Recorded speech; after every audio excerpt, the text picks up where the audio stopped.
Yo, what's up everybody? It's first chapter, and as expected and as promised, I'm doing the review video of the Fine Color second generation permanent markers. Now, don't get accustomed to seeing these type of videos. I have no partnership with any company or any person that's willing to give me these supplies to review. I actually bought these out of my own pocket and was interested in doing a review for the benefit of my viewers. So don't think that this is something that's gonna happen frequently. This is just something that I found that will benefit the people who follow me, my supporters. So just don't get accustomed to these videos. This marker, after almost a week and a half of using them, I can honestly say I'm about 100%, close to 100% satisfied with the marker itself. The marker itself comes with two nibs.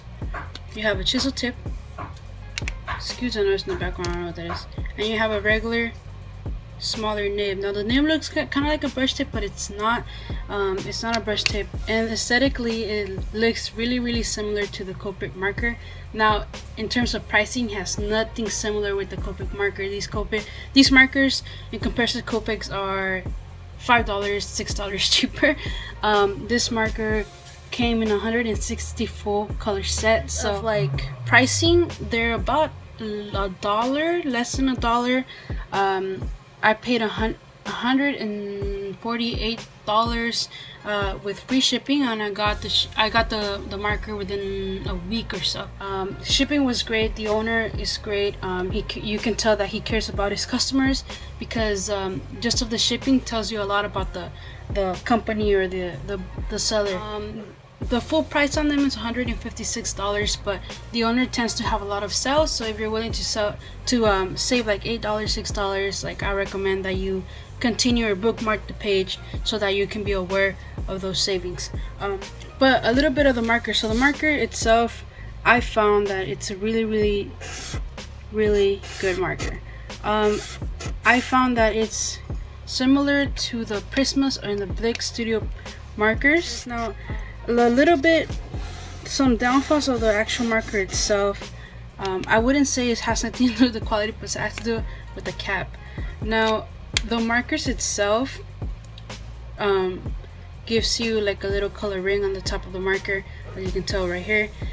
The marker is kind of, the ink itself and the color on the cap is kind of deceiving.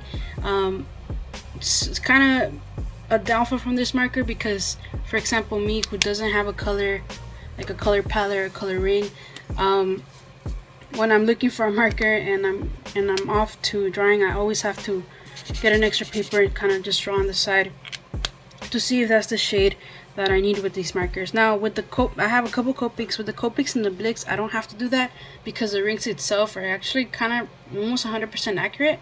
But I found that these are kind of a little bit off and deceiving. You know, I would expect with this one, for example, that this be a little bit lighter. But I mean, it's not a really big downfall from the marker, but it's just something that I found it a little bit inconvenient, a little bit similar. The Copic runs about $6 to $8 for one marker. This itself costs $1, a little bit less than $1 if you find the full set on sale. In terms of quality of the marker, I'm 100% satisfied with it. Even the darker colors don't leave a huge amount of streaks. So one of the biggest things that I found is that when you're dealing with lighter color markers like this brown right here, streaks are not like, you can control the streaks kind of well.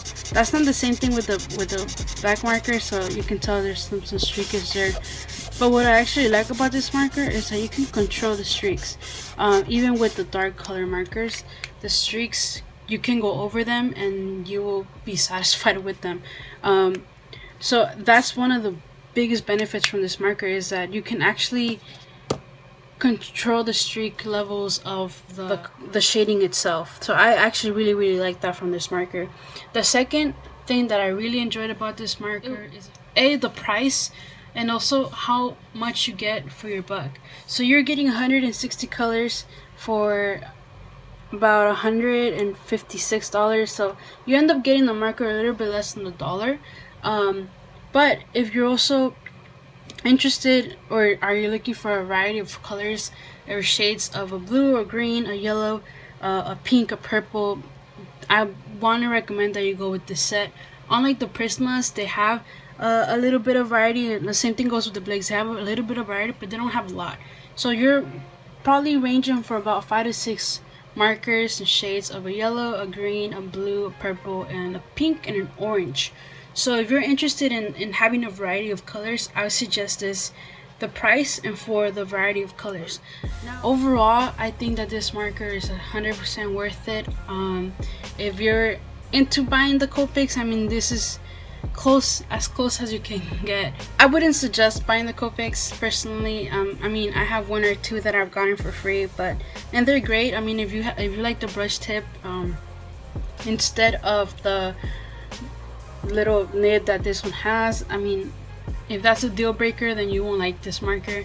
But if you're willing to, be adventurous, to not get the effects that a brush tip can have, I would suggest you doing this marker instead of the Copic if you're willing to save a couple bucks, especially that I know that some artists don't win a lot of money. That's a reality.